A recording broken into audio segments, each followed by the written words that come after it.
केरल के एक सुनसान समुद्र तट पर रात के सितारों तले विनय की मजबूत बाहों ने मुझे अपनी ओर खींच लिया। उसका गर्म स्पर्श मेरे कर्व्स पर रेंग रहा था। मेरी सांसें तेज हो चली थीं, जैसे सालों की प्यास एक पल में बुझने वाली थी। मेरे गोरे जिस्म पर उसकी उंगलियां जैसे आग बरसा रही थीं, और मैं पूरी तरह खो चुकी थी। और फिर मेरी जिंदगी के रेगिस्तान में जैसे एहसासों का एकदम सैलाब ही आ गया, जो मुझे आज भी रातों को बेचैन कर देता है। हाय, मैं हूं गुरदीप, 36 साल की एक सिंगल मॉम। मेरी जुड़वां बेटियां मेरी जिंदगी की रोशनी है। मेरी गोरी रंगत और हल्की सी गोल मटोल काया, जो मेरे कर्व्स को हर ड्रेस में उभारती है, लोगों का ध्यान खींच लेती है। लेकिन मेरे दिल और जिस्म ने सालों से प्यार का वो जादू नहीं महसूस किया। मेरे पति की एक हादसे में मृत्यु हो गई थी, जब हमारी शादी को सिर्फ 2 साल हुए थे। उनके जाने के बाद एक छोटे से घर के अलावा कुछ नहीं बचा। पिछले 12 सालों से मैं अपनी बेटियों और खुद के लिए दिन रात मेहनत कर रही हूं। जिंदगी की भागदौड़ में प्यार के लिए वक़्त ही नहीं मिला, और मेरा दिल एक लंबे सूखे रेगिस्तान जैसा हो गया। इस साल कई टूटे वादों के बाद मैंने अपनी बेटियों की गर्मी की छुट्टियों के लिए साउथ इंडिया की 2 हफ्ते की ट्रिप प्लान की। एक टूर ऑपरेटर के जरिए ये एक नया मौका था, शायद सिर्फ बच्चों के लिए नहीं, बल्कि मेरे लिए भी। हम स्टेशन पर पहुंचे, जहां टूर गाइड ने हमसफर एक्सप्रेस के लिए सभी यात्रियों को इकट्ठा किया और सीट नंबर बांटे। मैंने अपनी बेटियों के साथ सामान रखा और अपनी सीट पर बैठ गई। तभी मेरी नजर सामने बैठे एक शख्स पर पड़ी। वो लंबा, चौड़े कंधों वाला, मजबूत कद काठी का आदमी था, जो एक मैगजीन पढ़ रहा था। उसकी गहरी आंखें और शांत मुस्कान ने मेरे दिल की धड़कन तेज कर दी। बाद में पता चला कि वो भी हमारे टूर ग्रुप का हिस्सा था। मैंने चुपके से उसकी ओर देखा, उसकी मजबूत बाहों और आत्मविश्वास को नोटिस करते हुए। कौन था ये अजनबी, जिसकी एक नजर ने मेरे भीतर कुछ जगा दिया? ट्रेन की सैर के दौरान हमारी नजरें बार बार मिलीं। बाहर के नजारों पर बातचीत शुरू हुई, और धीरे धीरे हम एक दूसरे से बातें करने लगे। मैं विनय हूं, उसने अपनी गहरी आवाज में कहा, और उसकी मुस्कान ने मेरे भीतर कुछ पिघला दिया। उसने बताया कि वो अकेले यात्रा कर रहा था, कोई परिवार नहीं था साथ में। ये सुनकर मेरे मन में एक अजीब सी उत्सुकता जगी। ट्रिप शुरू होने पर हम ग्रुप के साथ केरल के समुद्र तटों और मंदिरों में घूमे, लेकिन हर बार हम दोनों किसी न किसी बहाने एक दूसरे के करीब आ जाते।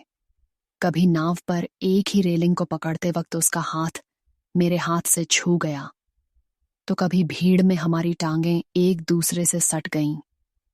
हर स्पर्श मेरे जिस्म में बिजली सी दौड़ा देता था। मेरी गोरी त्वचा गर्माहट से लाल हो उठती, और मैं महसूस कर रही थी कि सालों बाद मेरा दिल और जिस्म फिर से जीवंत हो रहे थे। एक रात डिनर के बाद मेरी बेटियां थककर रेस्तरां में ही सो गईं। विनय ने उनकी मदद करने की पेशकश की और उन्हें गोद में उठाकर होटल के कमरे तक ले गया।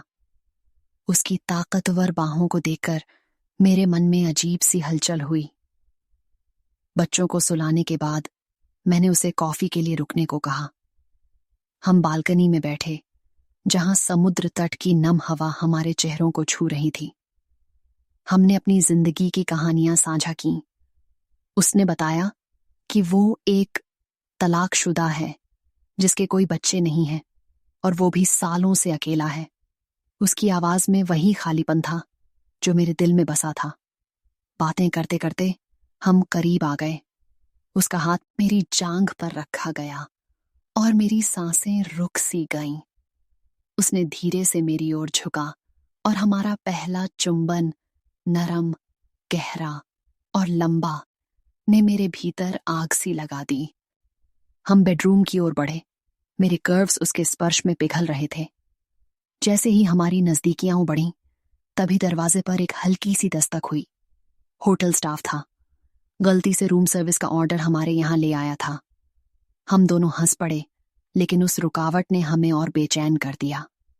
वो पल टूट गया, पर मेरे जिस्म में वो आग अभी भी धधक रही थी। अगले दिन ग्रुप की गतिविधियों में हमारी नजरें चोरी छिपे मिलती रहीं। लंच के दौरान उसका हाथ मेरे हाथ को टेबल के नीचे छू गया और मेरे पूरे शरीर में सिहरन दौड़ गई। उस रात जब बच्चे सो गए, विनय फिर मेरे कमरे में आया। इस बार कोई रुकावट नहीं थी। उसने मेरे कंधों को पकड़ा, मेरी आंखों में देखा और धीरे धीरे मेरे कर्व्स को सहलाया। मेरी सांसें तेज हो चलीं और मैंने खुद को पूरी तरह उसकी बाहों में समर्पित कर दिया। विनय के कहने पर हम बाहर समुद्र तट की तरफ चल दिए। तारों की चमक और समुद्र की लहरों की मधुर आवाज ने हमारे बीच का माहौल और गहरा कर दिया। विनय ने मेरे हाथ को धीरे से थामा। उसकी उंगलियां मेरी हथेली पर नाच रही थीं, जैसे कोई अनकहा गीत बुन रही हो। उसकी गहरी आंखों में मेरे लिए एक ऐसी चाह थी जो मेरे दिल को छू गई। हम करीब आए, इतने करीब कि उसकी सांसें मेरे गालों पर गर्माहट बिखेर रही थीं। उसने मेरे कंधों को सहलाया और उसका स्पर्श मेरे रूप की लचक पर रुका, जैसे वो मेरे हर अंग को पहचानना चाहता हो। मेरी गोरी त्वचा चांदनी में चमक रही थी और मैंने महसूस किया कि मेरे जिस्म में सालों की खामोश प्यास जाग उठी थी। हमने एक दूसरे को बाहों में भरा और उस पल में दुनिया जैसे रुक सी गई। उसका हर स्पर्श मेरे भीतर एक तूफान खड़ा कर रहा था, धीमा, गहरा और इतना कोमल कि मेरी सांसें थम सी गईं। मेरे होंठों पर उसकी गर्म सांसें थीं और हमारा चुंबन एक लंबे भूले हुए सपने की तरह था। हमारी नजदीकियां बढ़ीं, जैसे दो आत्माएं सालों बाद एक दूसरे में समा रही हों। उसने मेरे बालों में उंगलियां फेरी और मेरे कानों में धीरे से कुछ फुसफुसाया, जिसने मेरे पूरे वजूद को सिहरन से भर दिया। हमारा प्रेम उस रात एक नाच बन गया, लयबद्ध, भावुक और इतना गहरा कि हर पल अनंत लग रहा था। समुद्र की लहरें हमारे दिल की धड़कनों से ताल मिला रही थीं और उस रात हमने अपने सालों के सूखे को एक दूसरे के प्यार में डुबो दिया। अगले हफ्ते हम दोनों पागलपन की हद तक एक दूसरे के करीब आए।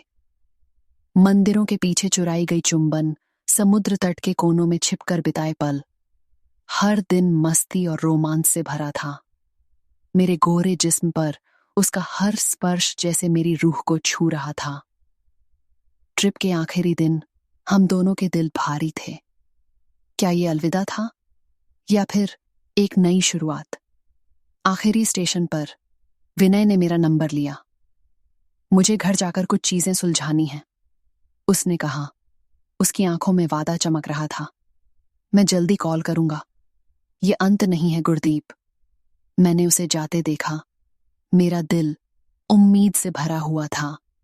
अब घर वापस आकर मैं उस एक कॉल का इंतजार कर रही हूं जो मेरी जिंदगी को फिर से पूरा कर सकती है। अगर आपके दिल में भी कभी ऐसी उमंग जगी हो तो लाइक और सब्सक्राइब करें। आपको क्या लगता है, क्या विनय और मैं फिर मिलेंगे? नीचे कमेंट करें और अपनी राय बताएं।